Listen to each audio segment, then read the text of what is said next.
Assalamualaikum warahmatullahi wabarakatuh dan selamat sejahtera semua.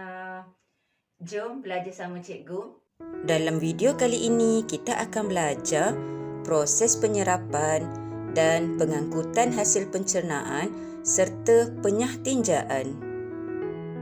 Penyerapan makanan ialah pergerakan molekul-molekul makanan tercerna melalui dinding usus kecil ke dalam aliran darah. Penyerapan makanan berlaku di usus kecil. Usus kecil sangat panjang, kira-kira 6 hingga 7 meter.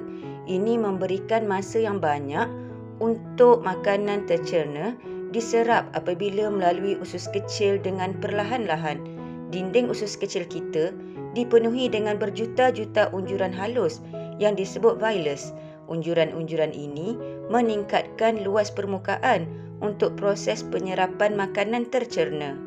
Makanan tercerna yang terdiri daripada molekul-molekul kecil mudah diserap ke dalam sistem peredaran darah melalui dinding usus kecil. Molekul-molekul kecil tersebut kemudiannya dibawa ke seluruh bahagian badan. Pelajar boleh lihat rajah usus kecil di mana proses penyerapan makanan berlaku. Ini pula ialah struktur vilus yang terdapat di sepanjang usus kecil kita. Cuba pelajar-pelajar teka, gambar apakah ini? Ya, ini adalah sehelai tuala mandi. Cuba pelajar-pelajar perhatikan unjuran-unjuran benang yang terdapat pada permukaan tuala tersebut.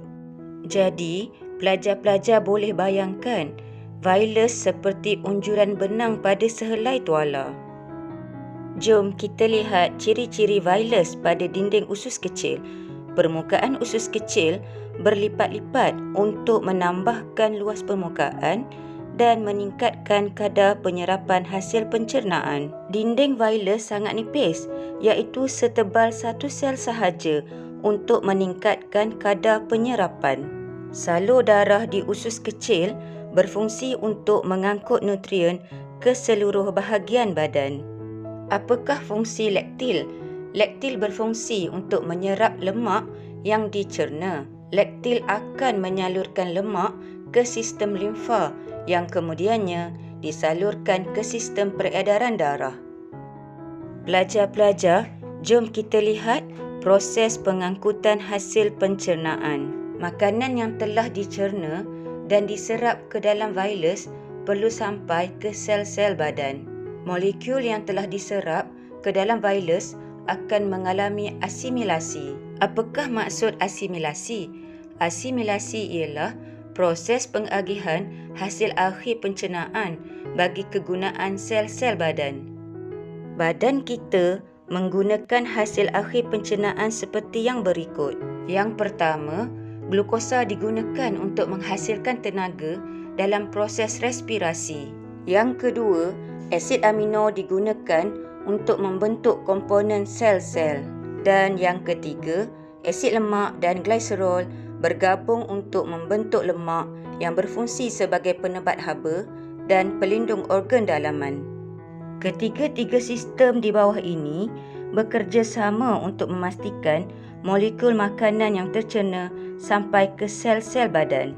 Fungsi sistem pencernaan ialah memecahkan partikel makanan yang besar dan kompleks kepada molekul kecil dan ringkas supaya boleh diserap ke dalam vilus. Sistem peredaran darah pula mengangkut molekul kecil dan ringkas ke sel-sel badan. Di dalam asimilasi pula, agihan hasil akhir untuk membentuk sel-sel baharu, respirasi dan pengawalan suhu badan.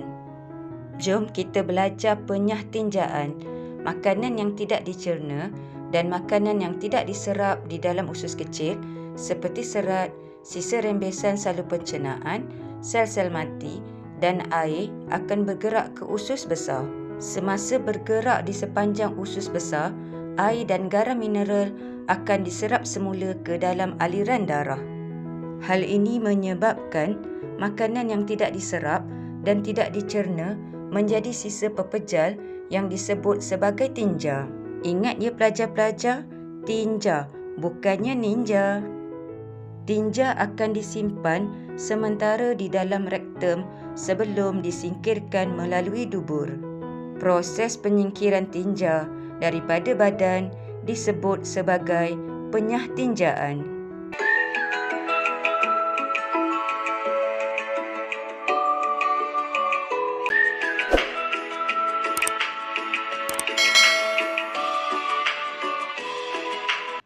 Soalan yang pertama, makanan tercerna diserap ke dalam aliran darah melalui proses resapan. Cuba pelajar jawab, betul ke salah?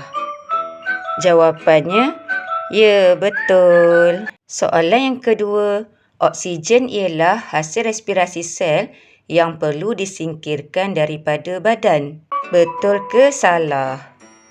Jawapannya, salah.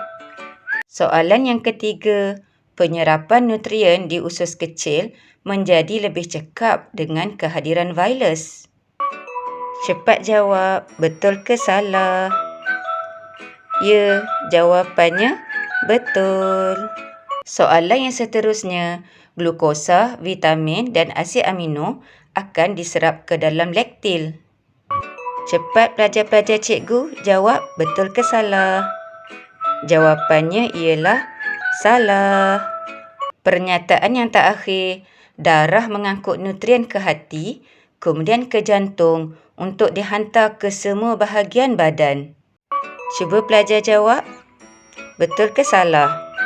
Ya, jawapannya betul.